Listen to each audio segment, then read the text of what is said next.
কেমন আছেন? ওহো, ফাটাফাটি অসাধারণ রূপে তোমায় ভোলাবো না গান দিয়ে দাঁড় খোলাবো? আমি রাধার মতো কলম খোঁজে যাই, আমি রাধার মতো কলম খোঁজে চাই। আরে ওরা শুভেন্দু না? মলটা এখানে কি করছে? খালপাড়ে বসে একা একা বিয়ার ফাটানো হচ্ছে। যাই মলের থেকে একটু ভাগ বসিয়ে দিই।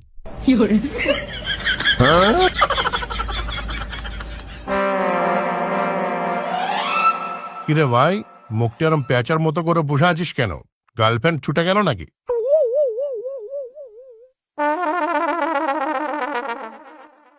কিরে এরকম কেলিয়ে বসে আছিস কেন? কিছু তো বল।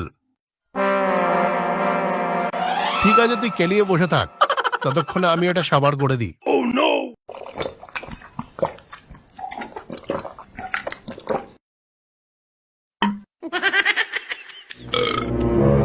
তো নিয়ে আর পারা যায় না, বুঝলি তো? বিয়ার নিয়ে বসে থাকবি কিন্তু খাবি না, এরম করলে হয়?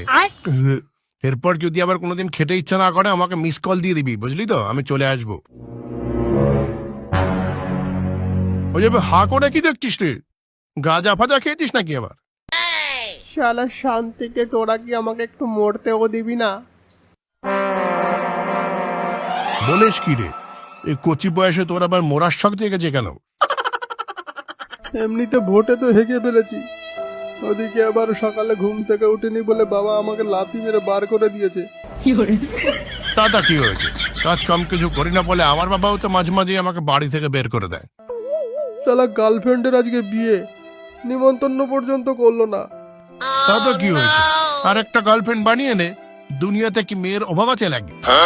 আর সহ্য করতে পারছিলাম না, তাই তো বিয়ারে বিষ মিশিয়ে খেতে যাচ্ছিলাম, আর তুই এসে এটা খেয়ে নিলি।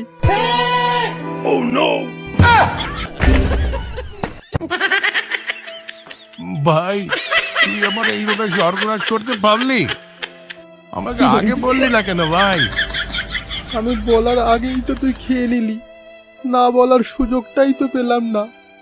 আমার অনেক বড় ভুল হয়ে গেছে রে, আমাকে তাড়াতাড়ি এসএসকে আমি ভর্তি করে দে। আমি আর না শুনে কোনো দিন উল্টাপাল্টা খাবো না। ভাই আর সময় নেই, এতক্ষণ যা সর্বনাশ হওয়ার হয়ে গেছে, তুই ভালো থাকিস।